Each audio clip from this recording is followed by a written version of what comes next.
Parang may other woman. Yan talagang ano nun, sikreto nun. May other. May other game. Nakapindot sa Okay na. parang walang ilaw. Pero nag-ano siya. Naka-record pa.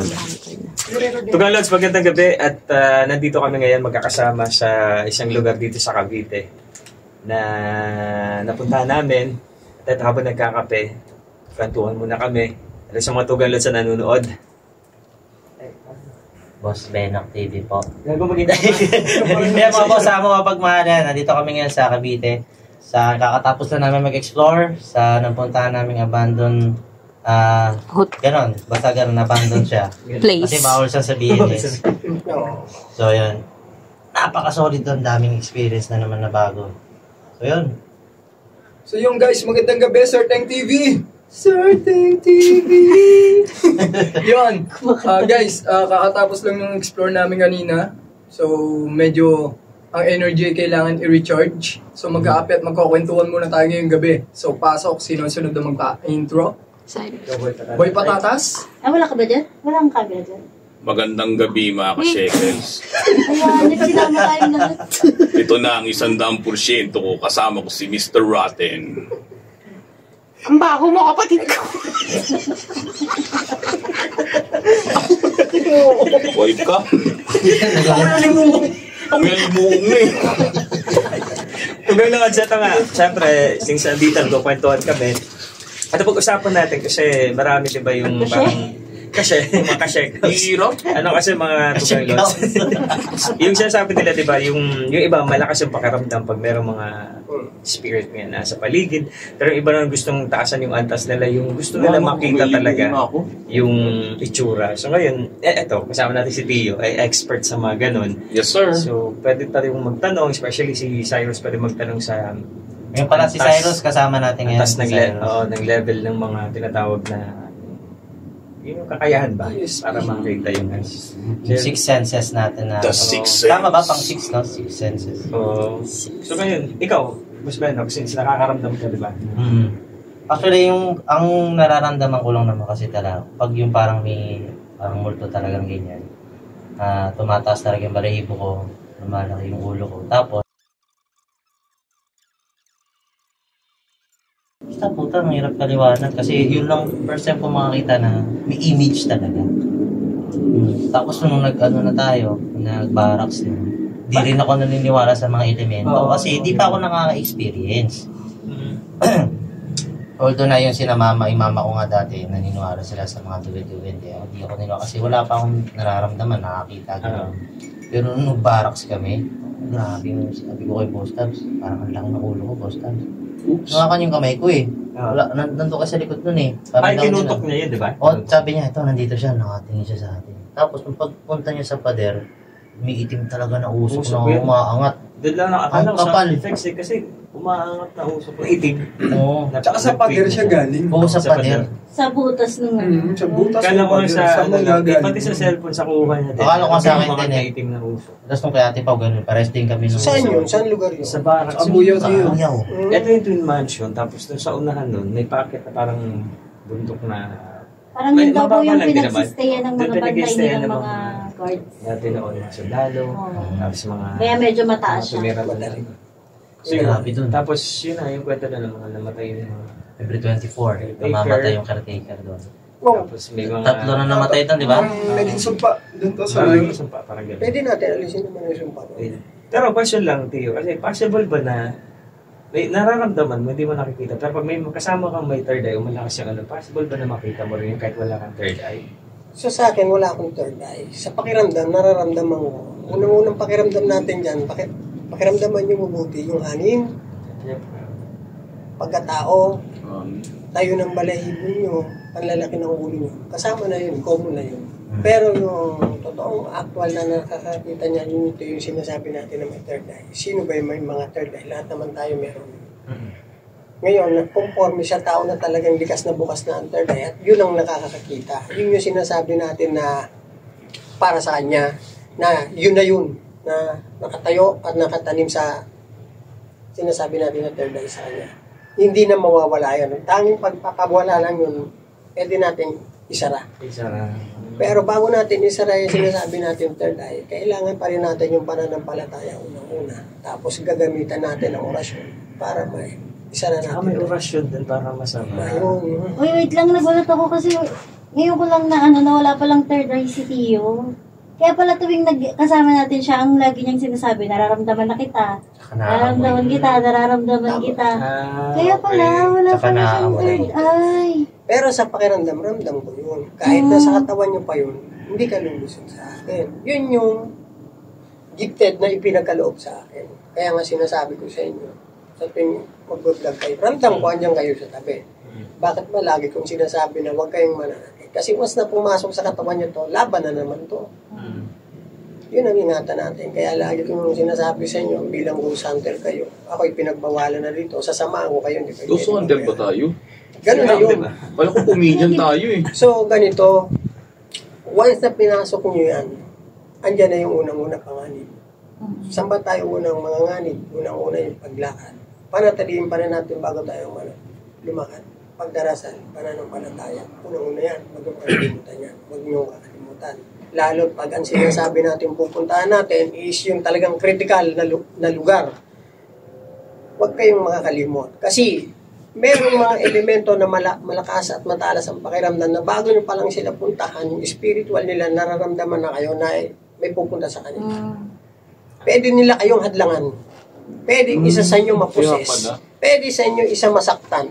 Para lang hindi kayo makarating sa kanila. Maraming balakid. Kaya nga lang kung sinasabi sa inyo pananampalataya. Bago pa yung pumunta sa isang lugar o umalis, pwede tayong madisgrasya sa sasakyan. Dahil yung pupuntahan natin, hindi na biro-biro pa. Pag lalong malakas yung mga enerhiya ng mga elemento, hindi tayo makakarating sa kanila pag ayaw nila, wala tayong magagawa. Kaya pala kuya, one day ngayon, kahapon, tsaka nung makalawa, yung pag tuwing humihiga ako, nakakapanaginip ako, yung dun nga sa pinuntahan natin. Hindi ko lang masabi sa chat na kung na kaya tayong tumuloy kasi meron ako napapanaginipan eh. Tungkol doon sa lugar na yun. Talaga? Hindi ko lang sinasabi nga sa chat kasi nga ayoko din namang magkaroon kayo ng Yung kayo lang? Sige. Yung sa Tapos yun, nung unang gabi kasi nakapanaginip ako, yung pinto nun mismo. Kasi nga yung lugar na yun, haunted talaga yun. Kahit nung nag-ooperate pa yun, dahil dati nga ako nagtrabaho dun. Meron talaga dun, may mga namamato dun, minsan nga sa salamin, may hihinga sa'yo. Pag naglinis ka ng bedsheet, di ba, papaspasan mo yung linis dun. Hindi ka sa lugar na yun, para bang may nakatingin sa'yo, ganun, yung lugar na yun. Kasi ang dami pang nangyari. Yung pangyayari na yun, kung tangi, saan lumakad kayo, sa'yo lang. Tama yun. Ibig sabihin, nararamdaman mo na. Yung pala yun. Ibig sabihin yung nagugunita mo na, birang babala. Yun. So, anong dapat mong gawin? Ako, nagdasal ako nun eh. Tapos yung pangalawa nga pong panaginip, nakita ko si Boss Belo, alam niyo po yung image na nagpi-flicker. Ano kaya ang ibig sabihin itong panaginip na ako? Yung pala, yung may babala din. Babala. Tapos kaya nga hindi ko sinasabi sa GC. Ang dami, wak. Ay, tik-tik yan. Hello. Boss, yung mga aswang, huwag nakalimutan. Tikling natin. Wala yan. Ano lang yan, ibon? Sige, tuloy mo. Cellphone mo yun? Tapos yun, kuya, nung napanaginipan ko yun, Dalawang ibon na lalaki. nung napanaginipan ko yun, kinakabahan ako, sabi ko, ano mangyayari sa amin yung time na to? Buti nga, salamat sa Diyos. Praise the Lord, kasi wala nangyari. Kaya nga. Kasi pinag-pray ko kagad yun nung Ito bang lakad natin? itong lakad na to. Kasi ang isa pang ginaano ko sa inyo, kaya ako nasama, kagaya nito, malakas ang pananampalataya nito. Kaya lang may time na merong malakas. Mabaw yun eh. Merong malakas na enerhiya, kasi ang espiritu, may low, medium, high. Kaya nga, Teo, wait lang. Kung sa tingin mo na, pwede mo i-explain yung bawat isa sa akin. Oo nga, kuya. Kunwari yung yung sa nakikita mo. So, sa ngayon, wala akong nakikita sa inyo. Ito lang yung obserbasyon ko sa kanya. Yung nagsalita na siya sa akin, kasi lahat kayo, pinapakiramdaman ko. Bakit? Ayokong may mangyari sa inyo. Malaking responsibilidad kasi, bakit ba? Ako, ayoko na mag-vlog, hindi ako pinayagan. So, ang magiging papel ko na lang sa inyo, samahan kayo. Kung ano yung magagawa kong tulong para mailigtas kayo, gagawin ko. So, ang naobserbahan ko dito sa kanya, habang nag-ano tayo kanina, kaya sabi ko sa'yo, pumanik lang si Ting, kakausapin ko na. Yung sabi mo sa akin na nauuhaw ka, tapos init na init yung katawa mo, si Thomas yun. Hindi ko lang pinaparamdam sa'yo maigi, pinapakiramdaman kita, pero sa sarili ko lang yun. Ibig sabihin, gusto kanyang kunin, kaya lang, tinalo mo siya dahil nasa isip mo, Panginoon. Doon lang ako bumilib sa'yo. Kaya doon sa mga ghost hunter, hindi lahat ng ghost hunter. Bakit ba may ghost hunter na tinitira, inimatay, sumusuka, sila Ed Kaluwag? Bakit? Ako po, ganun na yung pakiramdam ko kanina. Yun, Matindi na talaga. kaya nga, Parang pinataka wala na kita sa, talaga ako na kagad ang nagsabi kay Teng, Teng, may karga to. Ano na? May karga na to. Kaya lang, ang basa ko sa isip nito, lumalaban yung pananampalataya niya. Yun lang ako bumili. Kaya, suporta lang ako sa iyo. Pinatakan na kita, inanuhan na kita ng langis. Alam niya yun, hindi na siya makakaubran. Kasi nabasa na kita eh, daing ka na ng daing, init na yung katawan niya, bukod tangi. Tsaka kami din. Uhaw na uhaw. Tsaka kami din, kuya. Pakasal na. Ganun din, yung pasok pa lang namin, bago namin kayo mapuntan sa taas. Kasi naikot kami doon sa baba eh, inayos namin yung papapanikan natin. Sabi ko kay Eman, sabi ko, man, may tao doon sa bigilid doon bintana. Ang bilis talaga, boss, kitang-kita ko. Sa taas pa, sa taas. Yung pinaka dulong butas yung pinag-investigate nyo doon. Sa pinakataas na. Oo, boss. May lumabas siya, dalawang Gumanon ka ako to sa dalawang bilis. beses. Sabi ko, ay, sabi ko dito, sabi ko sa kanya, hindi totoo yan. Hindi mo no, hindi siya totoo eh. Parang lalaki ka pala. Isa pang payo ko sa inyo, basta't pumasok kayo sa isang lugar, huwag niyong kalilimutang kumatok. Alam niyo ba ibig sabihin kumatok? Sa mga ano. Magpaalam.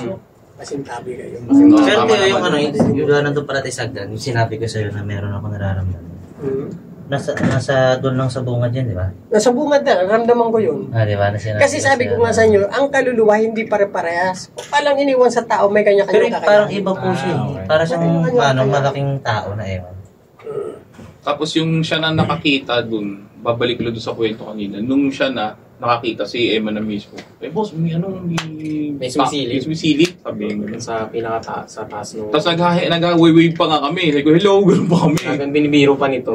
Tapos pumasok na kami doon sa loob. Dapat yung pinagyan mo yun. Ang problema kasi nung Boss Beno, ang lakas ng ambon nun. Naputol to. Sa akin nga, Naputol na po siya. Ang lakas kasi ng ambon. Kaya hindi ko na-video.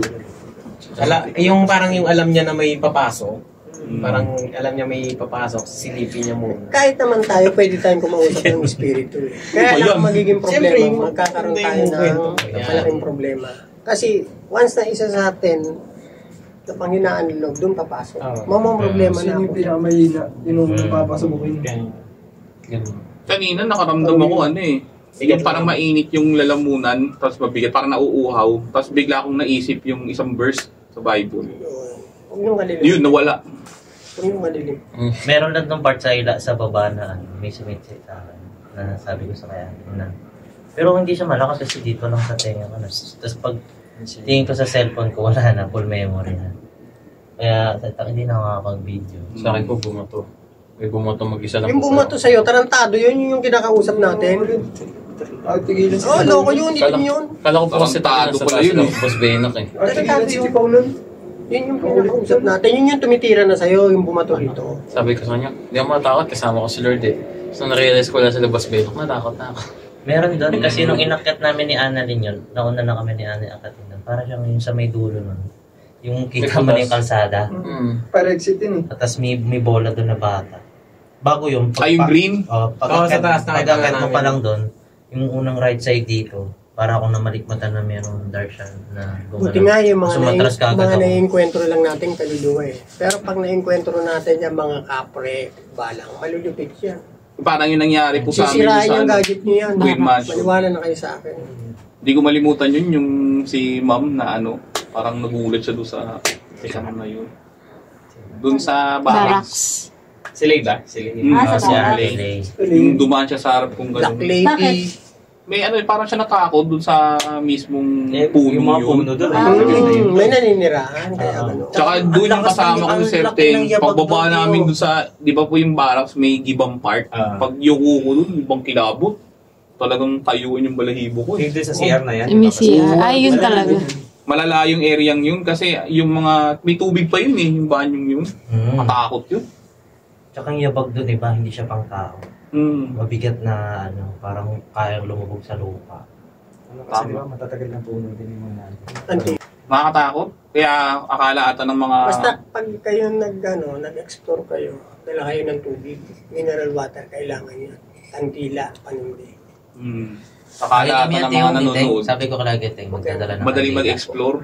Kasi pag meron merong mga kaluluwang nanghihingi ng tulong sa inyo, hindi nyo lang sila ma-adapt. Bakit? Kasi kulang yung kaalaman nyo, wala kayong kapasidad kung paano sila patutulungan. Yun ang naging... Nakikipag-usap sila sa inyo, pero nahingi sila ng tulong sa inyo, wala naman kayong magawang paraan para sa kanila. Dasal lang talaga. Nahingi siya ng tulong. Kaya lang, yun nga yung sinasabi ko, may kaluluwang mabait. Mabait yun yun. Merong kaluluwang sila ulo.